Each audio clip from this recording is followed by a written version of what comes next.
పరిపాలించాలో అర్థమవుతుంది అనేది తెలుసుకోవాల్సిన అవసరం ఉంది. శరత్ గారు, గతంలో మీ పార్టీ అధికారంలో లేకపోయినా సరే పార్టీ కేంద్ర కార్యాలయంలో ప్రజల సమస్యలు వినేవాళ్ళు, మీ పార్టీకి సంబంధించిన కార్యకర్తల సమస్యలు వినేవారు.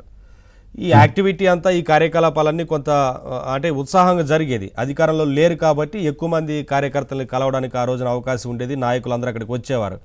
ఈ సందర్భంలో అసలు మీ పార్టీ కార్యాలయం కూడా అక్కడ కూడా భయభ్రాంతులకు గురి చేయాలని ఆ రోజున వైసీపీ అధికారంలో ఉండి పగడ్బందీగా ప్లాన్ చేసి దాడులు చేశారు మీ పార్టీ కార్యాలయం మీద.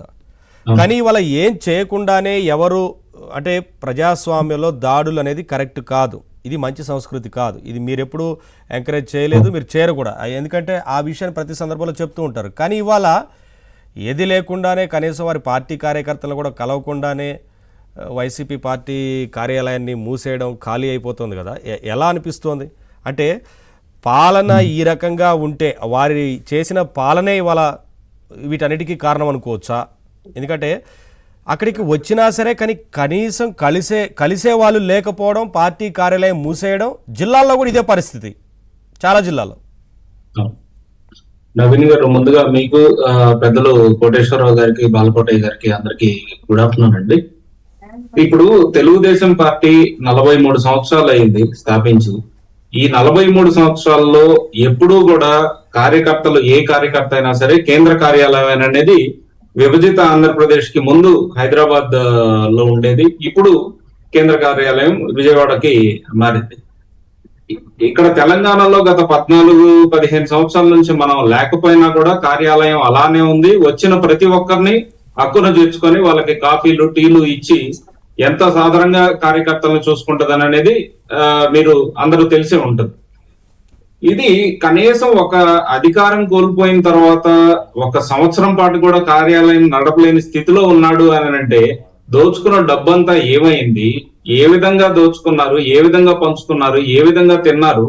30 సంవత్సరాలు నేనే ముఖ్యమంత్రి, నేనే పార్టీ ప్రెసిడెంట్ అని చెప్పి విర్రవీగిపోయిన మాటలు ఎక్కడికి పోయినాయి? వైనాట్ 175, వైనాట్ ఇది కుప్పం, వైనాట్ దాని ఏమంటారు పవన్ కళ్యాణ్ గారి నియోజకవర్గం పిఠాపురము, వైనాట్ మంగళగిరి అని చెప్పి విర్రవీగి పేటరేగిపోయిన మాటలన్నీ ఎటుపోయినాయి. ఇవన్నీ ఈ బంధువర్గానికి కావచ్చు, లేదు అని అంటే తన అనుచర గ్రహానికి కావచ్చు, లేదు అక్కడ ఉన్న కార్యకర్తలకు కావచ్చు, వీళ్ళందరికీ 30 సంవత్సరాలు మన పార్టీ అధికారంలోకి ఉంటుంది, 30 సంవత్సరాలు నేనే ముఖ్యమంత్రిగా ఉంటాను, ఈ పార్టీ అంతా నాది అని చెప్పుకుంటా పోతే కావాల్సినని విరవీగిపోయే మాటలు చెప్పాడు. కానీ ఫైనల్ గా చూస్తే అక్కడ పార్టీ కార్యాలయానికి అద్దె కట్టలేని పరిస్థితిలో ఉంది. గత కొన్ని నెలల నుంచి అద్దె కూడా కట్టట్లేదు. ఇచ్చిన అడ్వాన్స్ పోగా ఇంకా కొన్ని నెలలు బకాయి పడింది అని చెప్పి టూలెట్ బోర్డు పెట్టారు 5 ఫ్లోర్లకు సంబంధించి 10,500 ఎస్ఎఫ్టీకి. సో దాని తర్వాత వచ్చేసరికి ఆ పార్టీ కార్యాలయము ఆయనది కాదు, పార్టీ కూడా అతనిది కాదు, జగన్మోహన్ రెడ్డి పార్టీ కాదు, అది శివకృష్ణ అనే అతని పేరు మీద ఉన్నది ఆ పార్టీ, వైఎస్ఆర్సీపీ అని.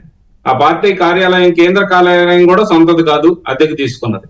ఇక అతని దగ్గర మిగిలింది ఏంటి అని అనేది ఎవరికి అర్థం కాని క్వశ్చన్. ఇందాక బాలకోటయ్య గారు చెప్పినట్లు కార్యకర్తలు ఎక్కడైనా సరే వారి సమస్యలు చెప్పుకోవడానికి ఉండే ఒక పాయింట్ ఆఫ్ కాంటాక్ట్ ఏదైనా ఉంది అని అంటే కార్యాలయం అనేది. ఆ కార్యాలయానికి కూడా మనుషులు రాకుండా అది మొత్తం షిఫ్ట్ చేసి క్యాంపు కార్యాలయంలో పెట్టుకొని, ఆ క్యాంపు కార్యాలయంలో వచ్చేసరికి వందలాది మంది సెక్యూరిటీ ఉంటారు, లోపలకు పోలేరు, ఎవరితోటి మాట్లాడలేరు.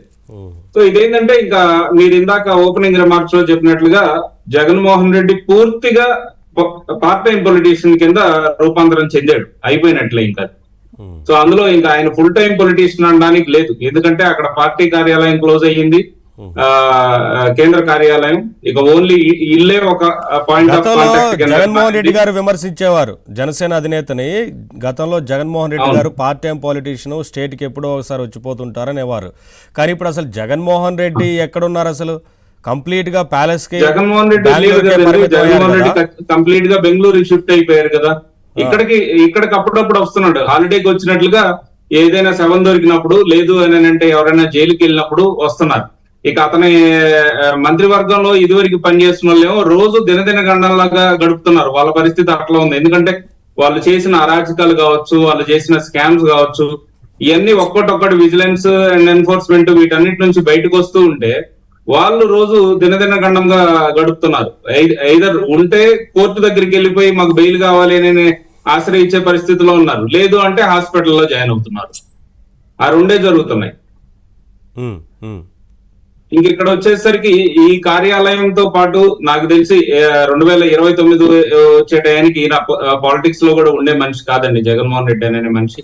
మరి అతనితోటి ఆ పార్టీ వాళ్ళ కార్యకర్తల కార్యకర్తలు ఎవరు పరిస్థితి ఏంటి? ఉండరు పెద్ద ఎత్తున పరిస్థితుల్లో కేసులు నమోదయ్యేలాగా వారిని రెచ్చగొట్టి వ్యాఖ్యలు చేసేలాగా చేశారు. వారు అడ్వకేట్ వారు కూడా అడ్రస్ లేకుండా వెళ్ళిపోయారు. ఎటు వెళ్ళిపోయారో తెలియదు. ఈ మధ్య కాలంలో ఎక్కడ మాట్లాడడం లేదు. వారందరూ కలుద్దామని అనుకున్నా కూడా ఆయన ఏం మాట్లాడతారు సార్?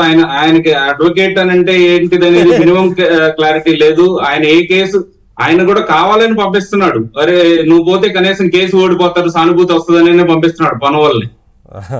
ఆయన ఏమి అడ్వకేట్ గా ఆయనకి ఏదో మంచి పేరు ప్రఖ్యాతులు ఉన్నాయని లేదా నాలెడ్జ్ ఉందని పంపేయట్లా, సానుభూతి కోసం ఈయన పోతే ఖచ్చితంగా బెయిల్ రిజెక్ట్ అవుతుందని ఒక గ్యారంటీ కాన్ఫిడెన్స్ తోటి పంపిస్తున్నాడు. సో ఈ కార్యకర్తలు వచ్చేసరికి ప్రెస్ మీట్లు చూస్తేనే నవ్వు వస్తుంటది. ఆయన చెప్పే ఆధారాలు, ఆయన దగ్గర ఉన్న ఆధారాలు తీస్తే. అవునండి, సగం పార్టీ ఈ రోజు ఈ స్టేజ్ లో వాళ్ళ పార్టీ ఉండడానికి main reason, one of the reason ఏంటి అని అంటే పనుగోలు. రెండో రీజన్ వచ్చేసరికి సజ్జల రామకృష్ణారెడ్డి కొడుకు సజ్జల భార్గవ్. ఇప్పుడు ఇంత జరుగుతున్నా కూడా 2 రోజుల కిందట చంద్రబాబు గారి ఫోటో ఒకటి, లోకేష్ బాబు గారి ఫోటో ఒకటి, పవన్ కళ్యాణ్ గారి ఫోటో ఒకటి పెట్టారు ఒక వైఎస్ఆర్సీపీ అఫీషియల్ పేజ్ లో. అంటే వీరు ఏ స్థితిలో, ఏ మానసిక స్థితిలో ఉన్నారనేది ఆ ఫోటో చూస్తే అర్థమైపోతుంది అనమాట. సో వీళ్ళు పార్టీ నడిపే ఉద్దేశం వీళ్ళకి ఎలాగో లేదు.